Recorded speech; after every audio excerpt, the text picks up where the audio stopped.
स्वागत है आपका हमारे YouTube चैनल टैलेंट क्लासेस 9166 पर।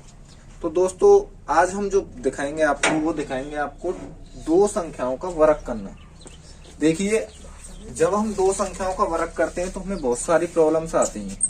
उन प्रॉब्लम्स को आज हम पूरी तरह खत्म कर देंगे और एक आसान से तरीके के तौर पर हम इसको समझेंगे।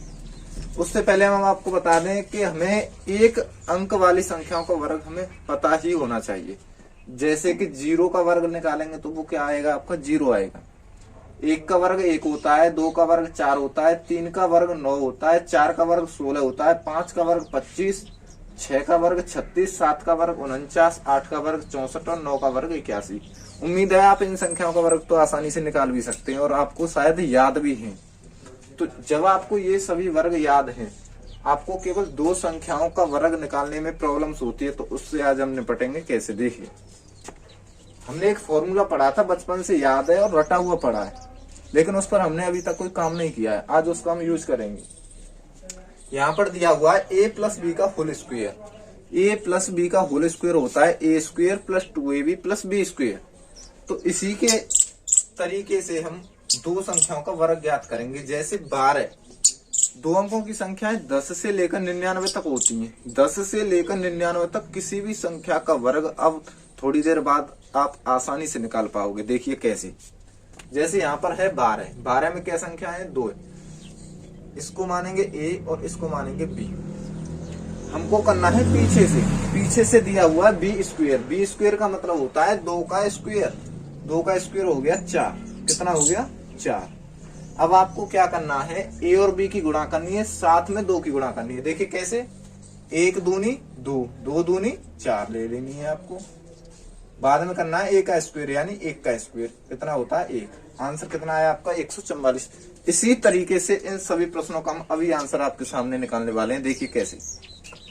14 का जब हम वर्ग करेंगे तो इसमें 4 को b मान लेंगे और 1 को a मान लेंगे। तो b का स्क्वायर पीछे से करते हैं। b का स्क्वायर 4 का स्क्वायर कितना होता है, 4 का स्क्वायर होता है, यहाँ देखिए 16। 16 में 6 और हासिल का कितना हो गया 1। हासिल का 1 होगा और लिखेंगे कितना हम 6। हासिल का 1 यहाँ लगा लेते हैं, ठीक है। अब करेंगे इनकी गुणा आपस में और 2 की गुणा।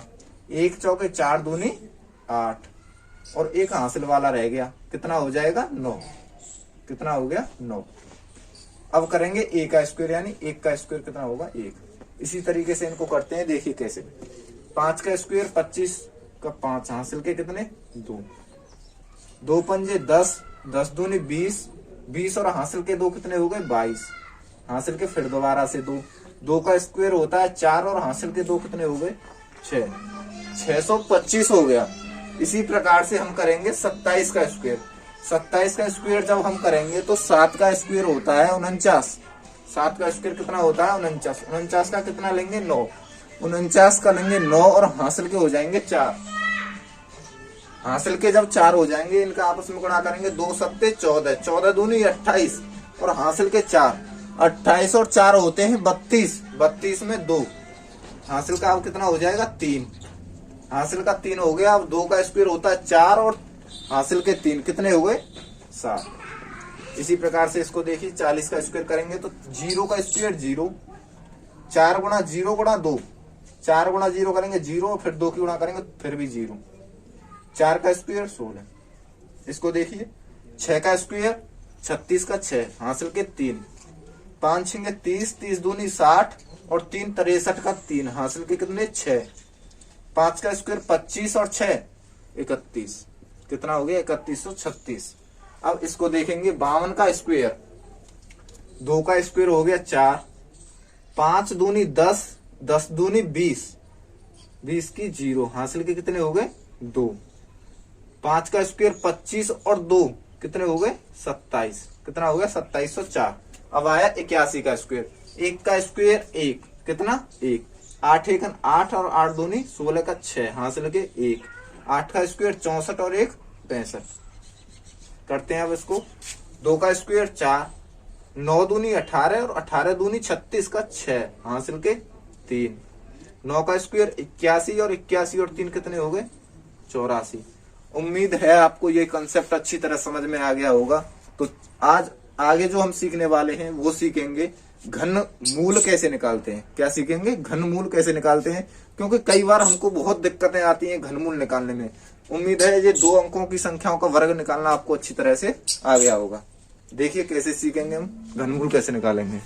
देखिए अब हम घन मूल कैसे निकालेंगे। घन मूल निकालने के बहुत आसान तरीका है, वो समझ लेते हैं। थोड़ा सा कंसेप्ट समझना है आपको, फिर आप संख्या देखेंगे, घन मूल निकालेंगे। देखिए कैसे, जब हम 0 का घन करते हैं तो कितना आता है 0, 1 का घन करते हैं तो 1 आता है, 2 का घन करते हैं तो 8 आता है, 3 का घन करते हैं तो 27 आता है, 4 का घन करेंगे तो 64, 5 का घन करेंगे तो 125, 6 का घन करेंगे 216, 7 का घन करेंगे 343, 8 का घन करेंगे 512 और 9 का घन करेंगे तो 729। तो हमको केवल यहाँ पर ये देखना है कि ऐसी कितनी संख्याएं रही जिनका हमने घन किया तो उनका इकाई वाला अंक चेंज नहीं हुआ।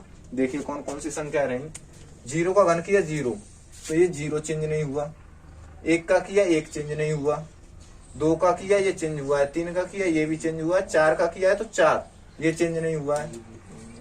5 का किया है तो 5 चेंज नहीं हुआ है।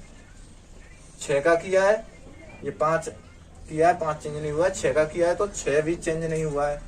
7 का किया है तो चेंज हुआ है। 8 का किया है तो चेंज हुआ है। 9 का किया है तो चेंज नहीं हुआ है। तो ये संख्याएं तो ऐसी हैं जिनका हमने घन किया लेकिन उनके इकाई वाले अंक चेंज ही नहीं हुए। लेकिन केवल हमको वो संख्याओं पर ध्यान देना है जो चेंज हो जाती हैं। देखिए कौन कौन सी संख्या है। पहली संख्या है आपकी 2, कौन सी है 2। दूसरी संख्या है आपकी 3, कौन सी 3। और आपकी संख्या आएगी फिर 7, कौन सी संख्या आएगी 7। और फिर आपकी संख्या है 8। इन संख्याओं में हमने एक बात तो देखी, जब हमने 2 का घन किया तो इकाई वाला अंक आपका कितना आया 8 आया। और जब 8 का किया तो कितना आया 2 आया।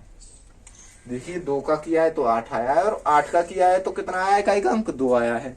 इसी प्रकार से जब हमने 3 का घन किया है तो 7 आया है और 7 का किया है तो कितना आया है 3 आया है। यही तो कंसेप्ट था। हो गया क्लियर। देखिए अब क्या करना है आपको, जैसे इस प्रकार से संख्या दी हुई होंगी, आपको केवल घनमूल निकालना है। घनमूल में ये देखेंगे कि पिछली 3 संख्याओं पर गौर काटना है और इकाई वाला अंक देखना है। इकाई वाला अंक कितने का है 8 का। 8 का है तो 8 किस में चेंज हो जाता है 2 में। आपको ये तो ध्यान रखना पड़ेगा 8 किस में चेंज होता है 2 में। और यहाँ पर क्या बचा हुआ है आगे 1, और 1 किस संख्या का घनमूल होता है 1 का। तो ये हो गया 12 का घनमूल। 12 का घन कितना होता है 1728, या फिर हम ये कह सकते हैं कि 1728 का घनमूल निकालेंगे तो वो कितना आएगा 12।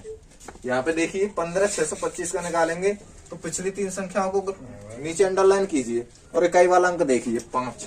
तो 5 तो चेंज होता ही नहीं है, 5 का तो 5 ही आता है। कितना आता है 5 आता है। जैसे 15 है, अब 15 देखिए कहां तक पहुंचेंगे जब 15 मिलेगा। 15 मिलेगा 8 से ऊपर है लेकिन 27 से नीचे है।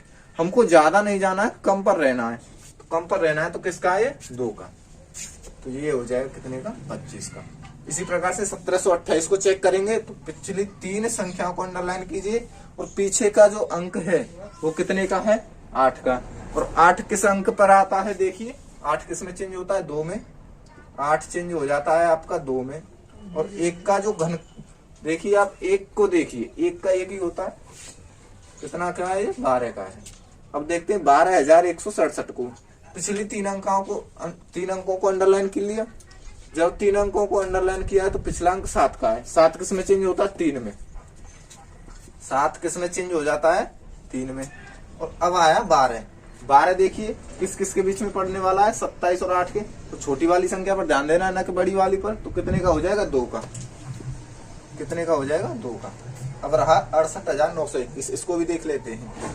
3 अंक हैं, 3 अंकों को अंडरलाइन किया। एक चेंज नहीं होता है क्योंकि 1 तो मैंने यहाँ पर लिखा है ना, क्योंकि ये चेंज नहीं होता। तो 1 का कितना आ जाएगा पिछला अंक 1। आगे बचा हुआ है 68। अब 68 देखिए, 68 कहाँ पड़ेगा 64 से बाद में पड़ेगा, लेकिन 125 से पहले बढ़ जाएगा। तो 64 वाली संख्या लेनी है हमको, ना कि 125 वाली। ज्यादा नहीं, छोटी वाली संख्या चलेगी। कितना हो जाएगा 68 का 4। ये कितने का घन है 41 का। तो आपको बहुत अच्छी तरह से इस कंसेप्ट समझ में भी आ गया होगा और उम्मीद है आपको ये सभी बातें समझ में आई होंगी। तो दोस्तों, आपको हमारा ये वीडियो कैसी लगी, तो आपको हमारी वीडियो अगर अच्छी लगी हो तो लाइक करें, और कोई डाउट बन रहा हो तो कमेंट करें, और हमारे चैनल को सब्सक्राइब जरूर कर लें। धन्यवाद।